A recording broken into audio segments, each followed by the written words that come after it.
In the velvet-draped world of New York's elite, inside a restaurant so exclusive it breathed money, one name was a curse whispered by waiters and chefs alike: Caspian Finch. He was a phantom of the financial world, a billionaire whose cruelty was as legendary as his wealth. For years, the staff of Ethelgard's had bowed and scraped, swallowing his insults and enduring his tyranny. They believed no one could ever stop him. They were wrong. This is the true story of the night a new waitress, a woman with nothing to lose and a fire in her soul, did the unthinkable and changed everything. Ethelgard's wasn't just a restaurant. It was a sanctuary for the Mojo 1%. Tucked away on a quiet, tree-lined street on the Upper East Side, it had no sign, only a single polished brass A on a door of mahogany so dark it seemed to absorb the light. Inside, the air was thick with the scent of old money, truffles, and quiet desperation. The desperation belonged entirely to the staff. Simone Dubois felt it the moment she walked in for her first shift. It was a low-grade hum of anxiety that vibrated beneath the plush Persian rugs and clung to the crystal chandeliers like a fine layer of dust. At 26, Simone had a composure that belied the turmoil of her own life. She had the sharp, analytical mind of the top-tier law student she had been until her younger brother Noah was diagnosed with a rare autoimmune disorder. The mountain of medical bills and the need for a flexible schedule had forced her to trade case law for serving spoons, a reality that chafed at her spirit every single day. Her trainer and confidant was Brenda, a woman in her late 50s with tired eyes but a quick, kind smile. She'd been at Ethelgard's for 2 decades. "Rule number 1, Brenda said, her voice a low murmur as she polished a wine glass until it squeaked. You are invisible. You are a ghost who brings food. Your opinions, your thoughts, your feelings. Leave them in the locker room with your coat." "I'm good at being professional," Simone replied, adjusting the stiff white apron over her black uniform. "This isn't about professionalism, honey. This is about survival," Brenda corrected gently. She glanced around the opulent dining room, her eyes lingering on the manager, Mr. Peterson, who was currently fawning over a hedge fund manager's wife. "Most of our clientele are demanding. Some are eccentric. But one is different." Simone waited. Brenda took a deep breath, as if the mere act of speaking his name required effort. Caspian Finch. The name didn't register. Simone had been too buried in legal texts and hospital waiting rooms to follow the society pages or the titans of industry. Brenda saw the blank look. Finch Capital Group. Private equity. He buys companies, guts them for parts, and sells the bones. Makes billions doing it. He's one of the richest men in the city, and he's our curse. According to Brenda, Caspian Finch came to Ethelgard's precisely twice a month. Always on a Tuesday. Always alone. He always demanded table 12, a secluded corner booth. He wasn't just a difficult customer. He was a psychological tormentor. He would find fault in everything: the temperature of the water, the fold of the napkin, the precise angle of a fork. He spoke to the staff not as people, but as malfunctioning appliances. He was known for making grown men cry, for getting people fired over a misplaced bread plate. "Last year," Brenda whispered, her voice barely audible, "he told a new sommelier, a young man named Paul from France, that his accent was so pathetic he should go back to his village and stomp grapes with his feet because his tongue was clearly useless for anything else.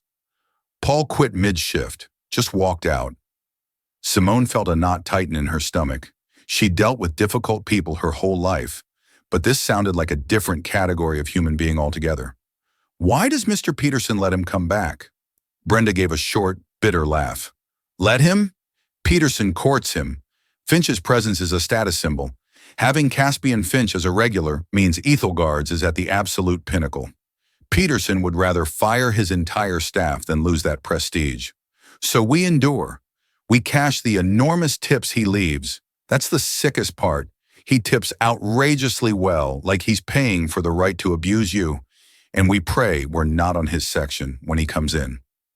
Over the next few weeks, Simone learned the Finch ritual. A full 2 days before his reservation, a palpable tension would descend upon the restaurant. Extra care was taken with the inventory of his preferred wine, a 1998 Chateau Margaux. The chefs would review his usual order: seared scallops, bone-in ribeye cooked Pittsburgh rare, no sauce, and a side of wilted spinach with no garlic. Mr. Peterson would pace, his face pale and clammy. Simone excelled at her job. Her intelligence made her efficient. Her memory for orders was flawless, and her quiet dignity earned her respect from her colleagues. She moved with a silent grace that made her the perfect ghost Brenda had described. But beneath the surface, she was a coiled spring. Every condescending glance from a wealthy patron, every dismissive wave of a hand, was a small scratch on her already raw nerves. She was doing this for Noah, she reminded herself, for the expensive experimental treatments that were his only hope. Then on a Tuesday in early October, the inevitable happened. The senior waiter assigned to table 12 called in sick with a sudden, violent flu. It was a known phenomenon among the staff as Finch flu, a psychosomatic illness born of pure dread. Mr. Peterson, his face ashen, scanned the dining room. His eyes passed over Brenda, who suddenly looked frail and close to tears. They passed over the younger waiters, who were practically hiding behind the service station. Then his gaze landed on Simone. She was new, yes, but she was unflappable, composed. "Dubois," Peterson snapped, his voice tight. "You're up. Table 12. Brenda grabbed Simone's arm as she passed. "Remember, Simone, a ghost. Don't see him. Don't hear him. Just serve the food. Nothing he says is real. It's just noise." Simone nodded, her heart starting to beat a little faster. She smoothed her apron, her face a mask of professional calm. But inside, the lawyer in her, the advocate, the protective older sister, was listening, and she wasn't sure she could remain a ghost for much longer. The legend was about to become a reality. At precisely 8 p.m., the mahogany door of Ethelgard's opened. A hush didn't so much fall over the dining room as it was sucked out of it.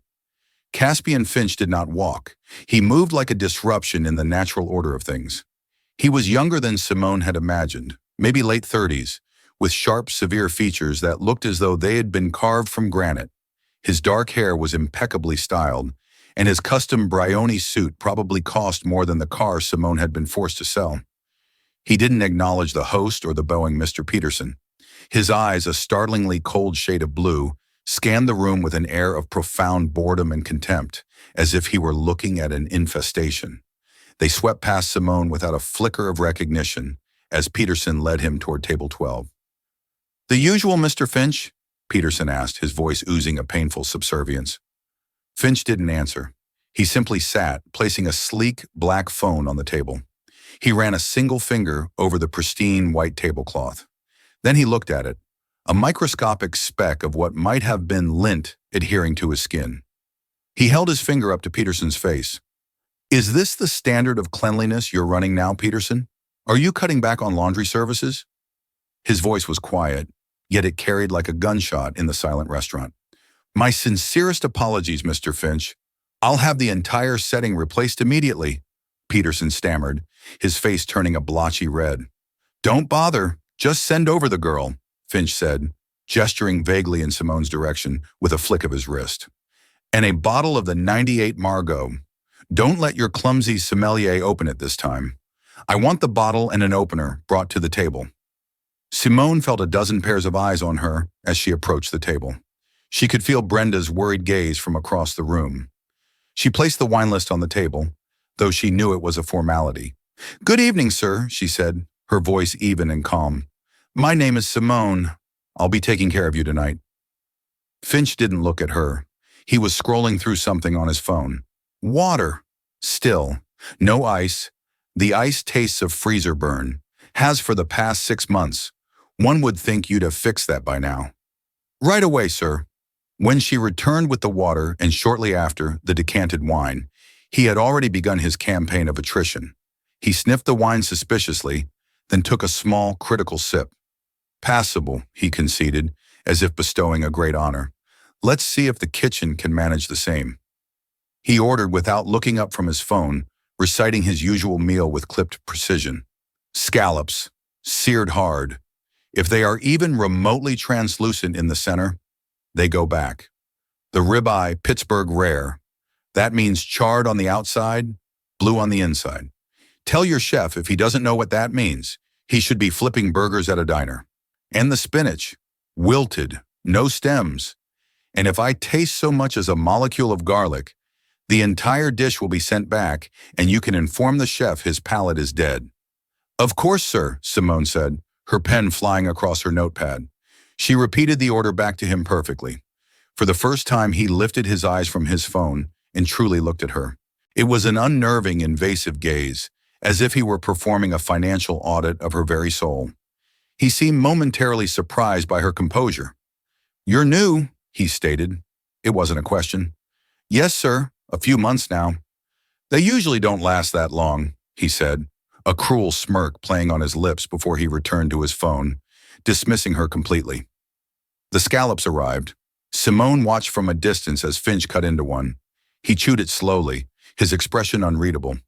Then he laid his fork down and pushed the plate an inch away from him. When Simone approached, he pointed at the plate.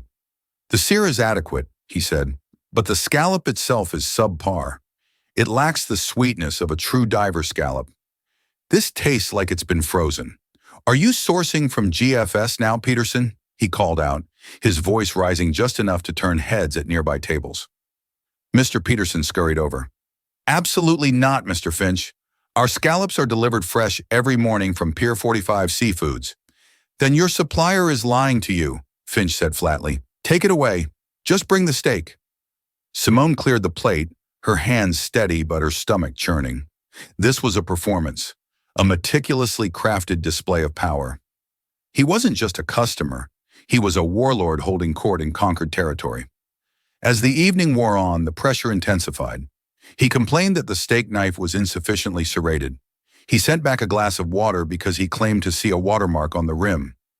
Each complaint was delivered with a cold, dismissive air designed to humiliate. Simone responded to each with unwavering, robotic politeness. She refused to give him the satisfaction of a reaction. She was a ghost. She was doing it for Noah, but she was watching. She saw the way the busboys, young men from Mexico and El Salvador, gave his table a wide berth, their eyes perpetually downcast. She saw the fear in Brenda's face every time she had to walk past table 12. And she saw the quiet dignity of one of the oldest members of the staff, an elderly busboy named Antonio. Antonio had been at Athelgard's longer than anyone, even Brenda. He was a small, stooped man in his late 60s, with kind, wrinkled eyes and hands gnarled by a lifetime of hard work. He moved slowly but deliberately, clearing plates with a quiet efficiency that was almost invisible. The storm that was Caspian Finch was about to make landfall, and Antonio, unknowingly, was standing directly in its path. The steak arrived, a perfect slab of beef charred black on the outside. Simone placed it before Mr. Finch. He sliced into the center. A deep, cool red, the very definition of blue rare, was revealed. He took a bite, chewed thoughtfully, and for a moment Simone thought it might actually pass muster. He swallowed. "The temperature is correct," he announced, and Simone felt a collective, silent exhalation from the kitchen staff watching through the service window. A testament to the fact that even a blind squirrel finds a nut occasionally. He ate half the steak in silence, his attention fixed on his phone. The tension in the room began to recede, replaced by a weary relief. He was almost done. They had almost survived another Tuesday. It happened during the clearing of the main course. Antonio, the elderly busboy, approached the table. His movements were, as always, deferential and silent. He reached for the large, heavy dinner plate. Perhaps his hands, stiff with age, were a little unsteady. Perhaps the polished surface of the table was slicker than he anticipated. As he lifted the plate, a single silver steak knife, resting precariously on the edge, slipped. It didn't clatter loudly onto the floor. Instead, it fell onto the leg of Finch's immaculate trousers, slid down, and landed on his gleaming, hand-stitched leather shoe with a soft thud. The silence that followed was absolute. It was a dense, heavy vacuum that pulled all the air and life from the room. Every diner, every waiter, every chef froze. Antonio's face went pale, a mask of pure terror. "Sir, I am so sorry. Please, forgive me," he whispered in heavily accented English, his hands trembling as he bent to retrieve the knife. Finch didn't move. He slowly, deliberately, put down his phone. He looked at the shoe where the knife had landed, then at the terrified old man before him. He didn't raise his voice. He didn't need to. His tone was glacial, each word a perfectly formed shard of ice. "Do you know what these shoes are?" he asked, his voice soft and menacing. Antonio shook his head, looking utterly lost. "No, sir. I am sorry, sir. They are John Lobb. They are custom-made. They cost more than you make in 3 months. And you," Finch leaned forward, his blue eyes locking onto Antonio's, "have just dropped a greasy piece of steel onto them." "I will clean it, sir. Right away," Antonio stammered, fumbling for a napkin. "Don't touch me," Finch hissed, pulling his foot back as if Antonio were leprous. He then looked past the old man, his eyes scanning the room until they found Mr. Peterson, who was already rushing forward, his face a mess of panic. "Peterson," Finch said, his voice now carrying a note of theatrical disgust. "What is this? Are you now hiring derelicts off the street?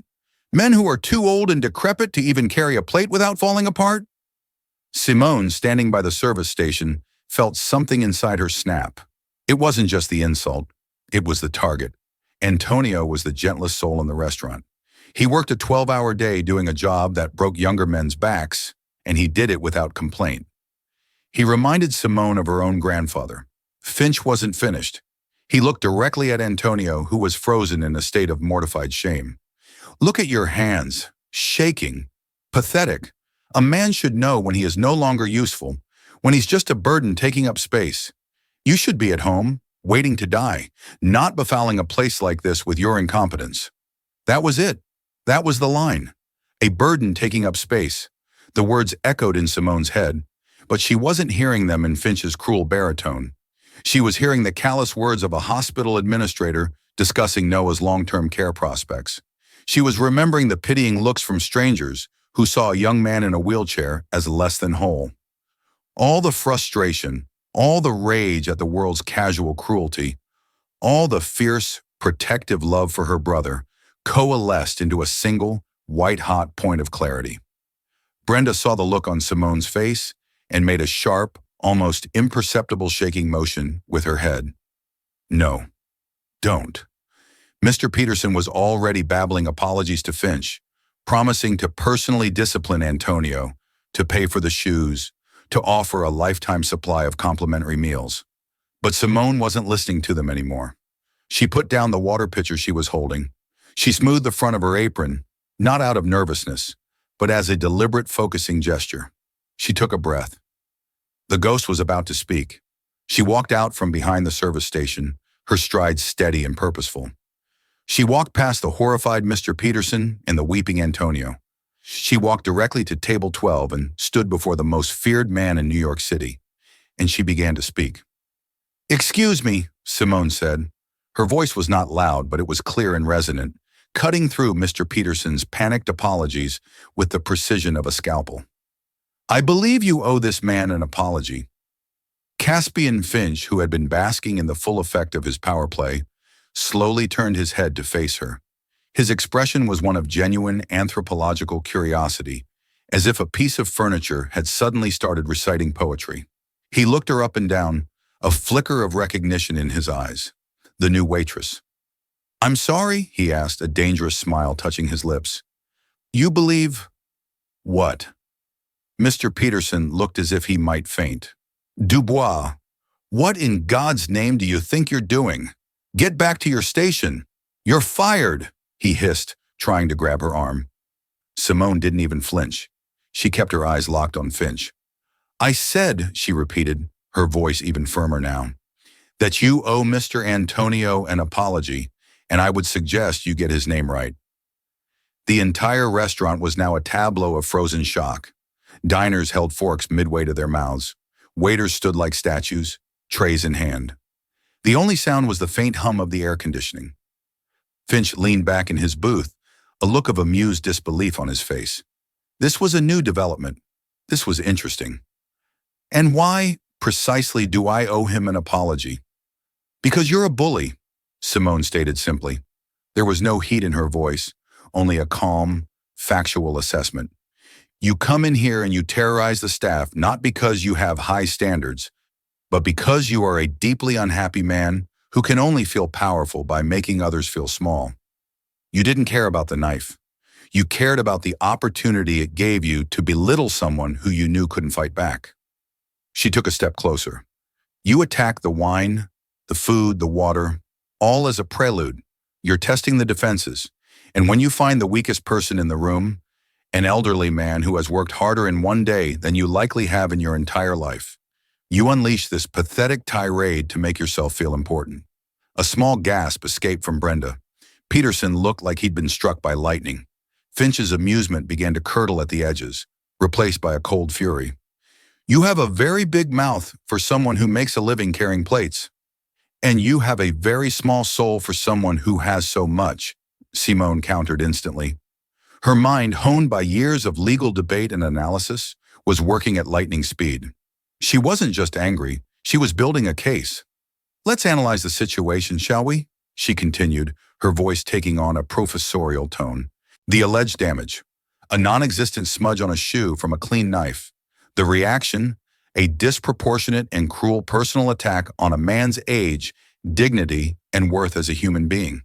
The motive: a clear and pathetic need for validation through intimidation. Conclusion: your behavior isn't just rude, it's pathological. She gestured towards Antonio, who was now being quietly ushered away by Brenda. His shoulders slumped in shame. That man, Mr. Antonio, has 2 children in college. He works 2 jobs to make that happen. He has more integrity in his little finger than you have in your entire portfolio. He is not a burden taking up space. He is a father, a grandfather, a man of honor, something you clearly know nothing about. Every word was a perfectly aimed dart, and they were hitting their mark. The smirk was gone from Caspian Finch's face. He was staring at her, his jaw tight, his cold blue eyes blazing with an emotion she couldn't quite read. It wasn't just anger, it was something else. Shock. Perhaps even a sliver of shame. No one had ever spoken to him like this. Not ever. "Peterson!" Finch finally roared, his voice thundering through the dining room. "Yes, Mr. Finch, right here, sir. Get her out of my sight, now!" "Yes, sir." Peterson grabbed Simone's arm, this time with force. "You are finished. Get your things. You will never work in this city again." Simone allowed him to pull her away. She didn't struggle.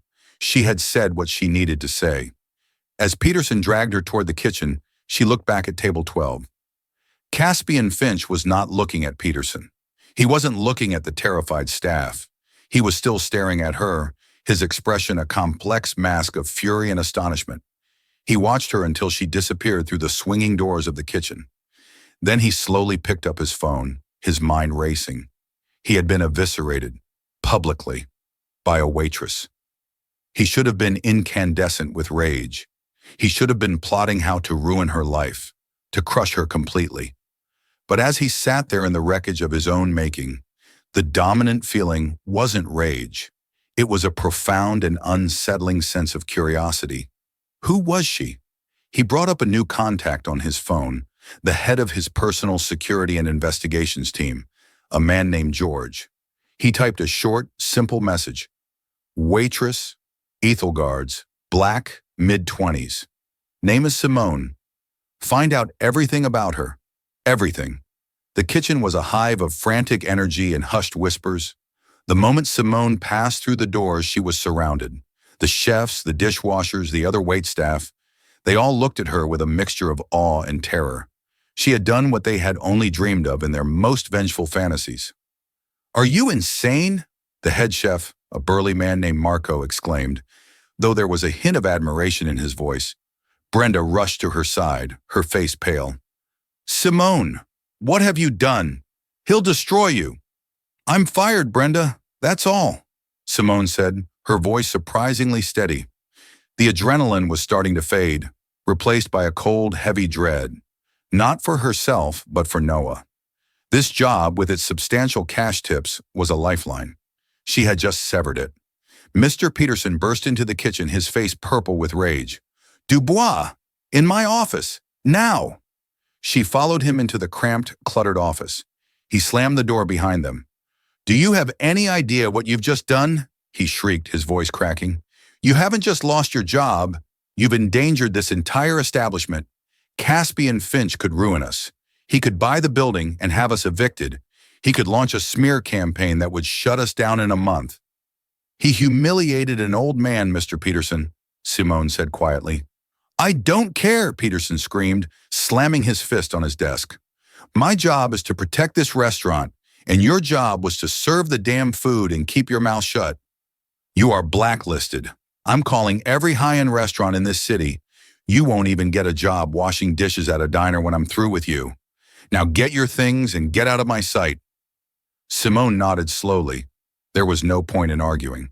She turned and walked out of the office, heading for the staff locker room. The reality of her situation was crashing down on her. How would she make next month's payment for Noah's treatment? How could she have been so reckless? But as she changed out of her uniform, a strange sense of peace settled over her. She had compromised on her career path and her ambitions for her family's sake. But she had not, when it truly mattered, compromised on her principles. She had stood up for someone who couldn't stand up for himself. There was a clean, sharp dignity in that, and it was a feeling she hadn't had in a very long time. As she was about to leave, Brenda hurried over, pressing a thick envelope of cash into her hand. Here, it's your share of the tips from tonight, plus a little extra from all of us. For what you did, Simone's eyes welled up. Brenda, I can't take it, Brenda insisted, her voice firm. You took the hit for all of us. For Antonio. He wanted to thank you, but he was too ashamed to face you. You gave him his dignity back, Simone. Just as Simone was about to walk out the back door into the alley, Mr. Peterson's office phone rang. The shrill sound cut through the kitchen's tense atmosphere. A moment later, Peterson emerged from his office, his face completely drained of color. He looked like he had seen a ghost. He looked at Simone, his expression bewildered. My office, he croaked. Confused, Simone followed him back in. He closed the door weakly behind her. That was Mr. Finch's personal assistant, he said, his voice a disbelieving whisper. Simone braced herself. This was it, the demand for a lawsuit, the beginning of her ruin. He said, Peterson continued, swallowing hard, that Mr. Finch was impressed by your fortitude. He said the word as if it were in a foreign language. He said you are not to be fired under any circumstances. Simone stared at him, speechless. And, Peterson added, looking even more confused, he wants to see you tomorrow morning, 10 a.m., at the Finch Capital Group building on Park Avenue. His assistant is sending a car for you. The world seemed to tilt on its axis. This made no sense. It was a trap. It had to be. A way to humiliate her further on his own territory. He also said, Peterson concluded, his eyes wide with shock, to give Mr. Antonio a paid week off and a bonus as an apology for the misunderstanding. Simone walked out of Ethelgard's and into the cool night air, her mind reeling. The envelope of cash felt heavy in her hand. A car was coming for her in the morning. A job she had lost was suddenly hers again. A monster had, for some inexplicable reason, shown a flicker of something that wasn't monstrous. She pulled out her phone and called the 24-hour care facility where Noah was staying for a few days of intensive therapy. Hi, it's Simone Dubois for Noah. Hi, Simone, he's doing well. He's sleeping now, the night nurse's gentle voice replied. Good, Simone said, looking up at the towering skyscrapers of Manhattan. Can you just tell him his sister had a really strange night? The stakes had just changed completely. This was no longer about just surviving. Caspian Finch had made a move she couldn't predict, and she had to figure out what his game was, not just for her own sake, but for Noah's. The legal mind she had suppressed for so long began to whir, analyzing possibilities, preparing for a battle far more complex than a simple restaurant confrontation. The car that arrived the next morning was a black Audi A8L, so silent it seemed to glide rather than drive. The interior smelled of rich leather and quiet power. As the car sped towards the heart of the financial district, Simone felt a strange sense of calm. She had spent the night alternating between panic and steely resolve. She had researched Caspian Finch, reading articles about his ruthless takeovers and his solitary, almost monastic existence. He had no family, no wife, no children. His life was his company. The Finch Capital Group building was a monument of glass and steel that tore a hole in the sky. Simone's name was already with the security at the front desk. She was given a visitor's pass and directed to a private elevator that shot upwards with stomach-lurching speed. It opened directly into a reception area so vast and minimalist, it felt more like an art gallery. There were no chairs. There was only a single desk of polished concrete and a severe-looking woman who gestured towards a pair of enormous oak doors. "He's waiting," the woman said. Simone pushed the heavy doors open and stepped inside. Caspian Finch's office was the size of a small apartment, with a floor-to-ceiling window offering a godlike view of Manhattan. The desk was a colossal slab of dark wood, empty except for a single laptop and a phone. Caspian Finch was not sitting behind it. He was standing by the window, his back to her, wearing a simple gray cashmere sweater and dark trousers. He looked less like a corporate raider and more like a man contemplating his kingdom. "Ms. Dubois," he said, without turning around, "thank you for coming." "Your invitation was rather insistent," Simone replied, her voice steady. She would not be intimidated by the view or the square footage. He finally turned to face her. In the clear morning light, she could see the faint shadows under his eyes. He looked tired. "Last night," he began, walking slowly towards her. "No one has spoken to me like that in 15 years. Maybe someone should have," she said. A faint, humorless smile crossed his lips. "Perhaps. My security chief, George, provided me with your file this morning. It makes for interesting reading." Simone's heart went cold. "My file?" Simone Dubois, age 26. Second in your class at Columbia Law before you took an indefinite leave of absence. Primary caregiver for your younger brother, Noah Dubois, diagnosed with Still's disease. Your father was a public defender, your mother a social worker, both deceased. You have no assets to speak of and are likely one medical bill away from bankruptcy. He recited the facts of her life with the detached air of an analyst reading a quarterly report. Simone felt a surge of violation, of rage. "You had me investigated?" "Of course," he said, as if it were the most natural thing in the world. "I don't engage with unknowns. Your performance last night, your articulacy under pressure, it makes sense now. You weren't just an angry waitress. You were an attorney making her closing argument." He stopped a few feet from her, his blue eyes intense. "I am not going to apologize for my behavior, Ms. Dubois. Apologies are a currency I don't trade in, but I will offer an explanation." Simone waited, her arms crossed. "That restaurant, Ethelgard's, was my parents' favorite. Table 12 was their table. They were killed in a car crash on their way home from celebrating their anniversary there, 17 years ago. I was 21. The confession hung in the air, completely unexpected. It didn't excuse his cruelty, but it cast it in a different, more tragic light. "I go there twice a month," he continued, his voice losing some of its edge, becoming quieter. "And I test it. I push it. I want it to be as perfect as it is in my memory, and when it inevitably fails, I lash out. It's irrational. It's pathetic, as you so accurately pointed out. It is the only way I know how to grieve." He looked away towards the window. "And then you stood up. You didn't cry or shrink. You dissected me. You used logic as a weapon. In all my years of breaking down companies and hostile negotiations, I have rarely seen such composure. It was impressive." He walked to his desk and turned to face her again, his expression all business now. "I have a problem, Ms. Dubois. My company is facing a massive class action lawsuit from a pharmaceutical firm I acquired and dismantled 2 years ago. The plaintiffs are claiming we acted unethically, that we deliberately suppressed a drug patent to avoid legacy costs. Their legal team is formidable." He paused, letting the statement sink in. "My lawyers are good. They're the best money can buy. But they are corporate sharks. They think in terms of settlements and loopholes. I need someone who thinks differently.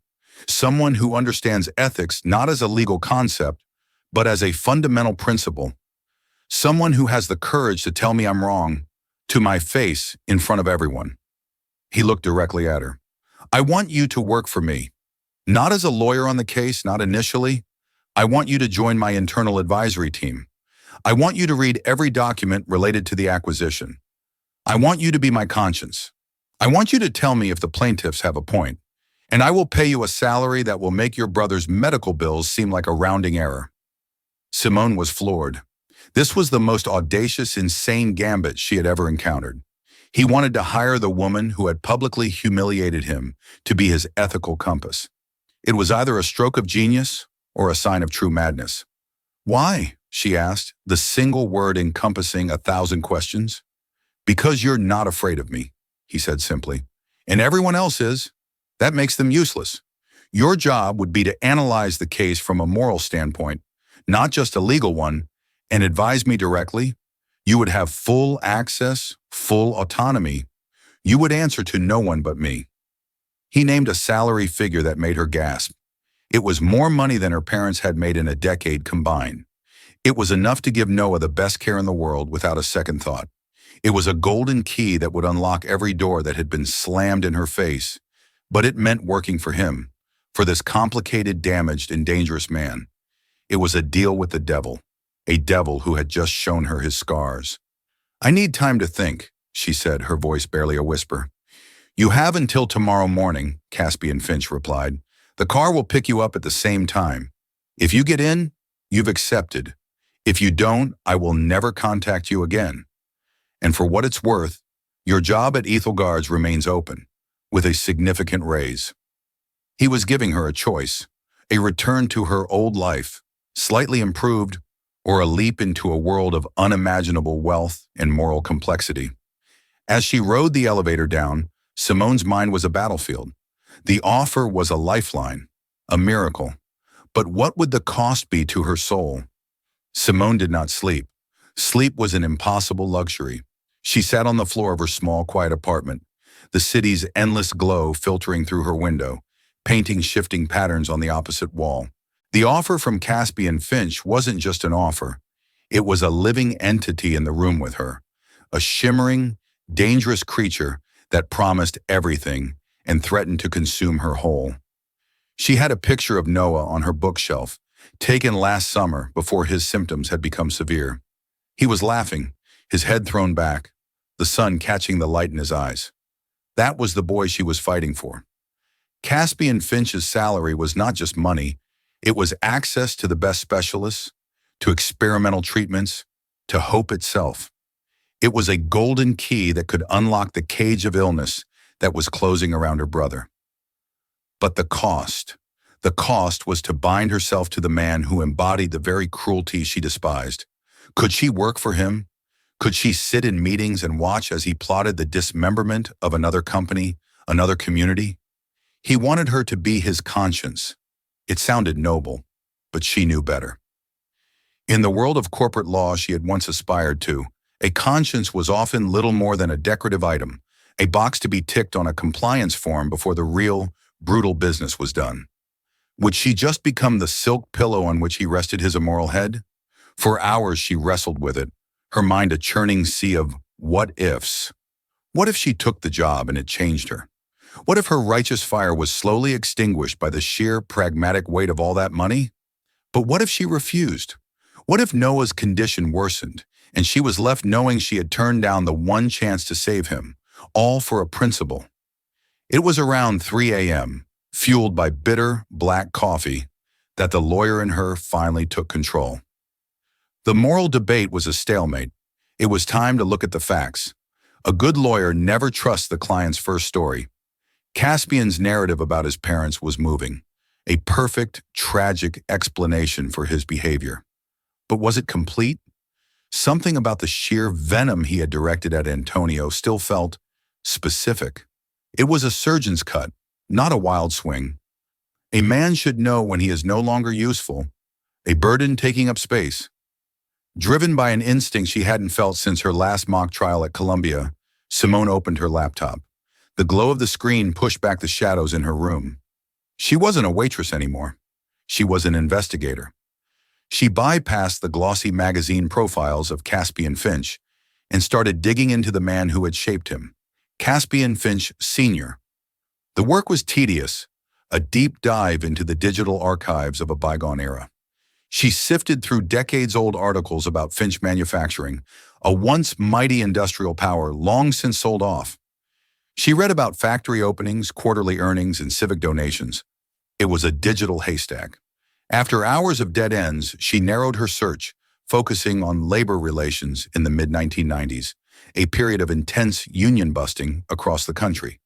And then she found it, not in the Wall Street Journal or the New York Times, but in the scanned archives of the Brooklyn Daily Ledger, dated October 17, 1995. The headline was small: Finch plant closure sparks outrage. The article detailed a bitter, protracted dispute at a textile plant in Sunset Park. Workers demanding better pay and safer conditions had tried to unionize. The company, led by Finch Sr., had refused to negotiate, firing the organizers and eventually shuttering the plant entirely, claiming it was no longer financially viable. Hundreds of lives were upended. Simone's heart hammered against her ribs as she scanned the rest of the text. The article listed the names of the 5 lead union organizers who had been fired and subsequently blacklisted from the industry. The third name on the list seemed to leap off the page in stark, damning print: Antonio Garcia. A cold, sickening clarity washed over Simone. It was him. It had to be. Antonio the busboy. Caspian Finch, who would have been a teenager at the time, would have heard this name spoken with scorn and anger at his own dinner table. He wouldn't have just seen a clumsy old busboy at Ethelgard's. He would have seen the ghost of a past battle, the man who dared challenge his father's authority. The entire confrontation at the restaurant replayed in her mind, now imbued with a horrifying new significance. The cruelty wasn't just a symptom of grief. It was a targeted, personal, decades-old vendetta enacted on a powerless man. He had used his immense power not just to be a bully, but to settle a family score against a man who couldn't even recognize him. This discovery changed everything. Her decision was no longer a choice between her brother's health and her own soul. The mission had been redefined. If she walked into Caspian Finch's office, it would not be to accept a job. It would be to deliver a verdict. At 8:55 a.m., the silent black Audi was waiting. As Simone walked out of her building, she felt a profound shift within herself. The fear was gone, replaced by a cold, crystalline purpose. She got into the car, the leather seat feeling not like a luxury, but like the transport taking a warrior to the battlefield. When she stepped into the penthouse office, Caspian Finch was standing by the window, but he turned as she entered, a flicker of what looked like relief in his eyes. "Ms. Dubois, I confess I wasn't certain you would come," he said, gesturing to one of the chairs in front of his massive desk. "Please, sit." Simone remained standing. "I'm not here to accept your offer, Mr. Finch. I'm here to present my counter." His eyebrows arched in surprise. "A counter? I believe my offer was more than generous." "My terms are not financial," Simone said, her voice clear and steady in the vast, quiet room. "Before we discuss my potential employment, we need to discuss a man named Antonio Garcia." The name hit him like a physical blow.